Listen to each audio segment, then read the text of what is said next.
వాలంటీర్లకు చంద్రబాబు నాయుడు ఇచ్చిన హామీని నెరవేర్చాలని డివైఎఫ్ఐ జిల్లా కార్యదర్శి నాగేష్ ప్రభుత్వాన్ని డిమాండ్ చేశారు. డివైఎఫ్ఐ జిల్లా కార్యాలయంలో జరిగిన సమావేశాన్ని ఉద్దేశించి వారు మాట్లాడుతూ రాష్ట్ర ముఖ్యమంత్రి ఎన్నికల్లో కూటమి ప్రభుత్వం అధికారంలోకి వస్తే రాష్ట్రంలోని గ్రామ వార్డు సచివాలయాల్లో పనిచేస్తున్న వాలంటీర్లను కొనసాగిస్తానని, జీతం 10,000కు పెంచుతానని హామీ ఇచ్చారు. ఇచ్చిన హామీని వెంటనే నెరవేర్చాలని డిమాండ్ చేశారు. అలాగే ఎన్నికల కోడ్ అమల్లోకి వచ్చినప్పటి నుండి వాలంటీర్లను రాష్ట్ర ప్రభుత్వం విధుల నుంచి దూరంగా పెట్టింది. మరోవైపు వైఎస్ఆర్ కాంగ్రెస్ పార్టీ నాయకులు ఒత్తిడి వల్ల రాష్ట్రంలో 1,00,000 మంది పైబడి వాలంటీర్లు రాజీనామా చేశారు.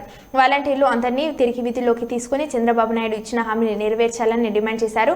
లేని పక్షంలో వాలంటీర్ల సమస్య పరిష్కారం అయ్యే వరకు వారితో కలిసి డివైఎఫ్ఐ ఉద్యమించవలసి వస్తుందని హెచ్చరించారు.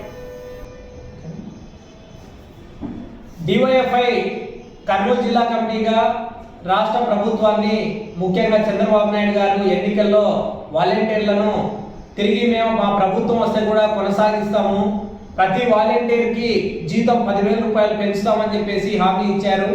తక్షణమే వాలంటీర్లకు ఇచ్చినటువంటి హామీని రాష్ట్ర ప్రభుత్వం నిలబెట్టుకోవాలని చెప్పేసి డివైఎఫ్ఐ జిల్లా కమిటీగా మేము రాష్ట్ర ముఖ్యమంత్రి గారిని కోరుతున్నాం. అదే కాదు, ఇప్పటికే 1,00,000 మంది వైఎస్ఆర్ కాంగ్రెస్ పార్టీ నాయకుల యొక్క ఒత్తిడి వల్ల చాలా మంది రాజీనామా చేశారు. కాబట్టి రాజీనామా చేసిన వాళ్ళని కూడా తిరిగి విధుల్లోకి తీసుకోవాలని చెప్పేసి మేము రాష్ట్ర ప్రభుత్వాన్ని కోరుతున్నాం.